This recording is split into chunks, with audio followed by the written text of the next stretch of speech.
I molim vas, naredne godine, odnosno za naredne izbore i sve narodne izbore, morate mi se uozbiljiti. Bez vaših glasova ne možemo dugoročno sačuvati domovinu Bosnu i Hercegovinu. Morate se uključiti i svaki Bošnjak mora da glasa, bez obzira na prepreke, bez obzira, svi vi mora da glasate, jer u mojoj Rogatici,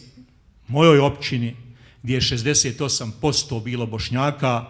i danas, bez obzira na težak genocid tamo na tom prostoru,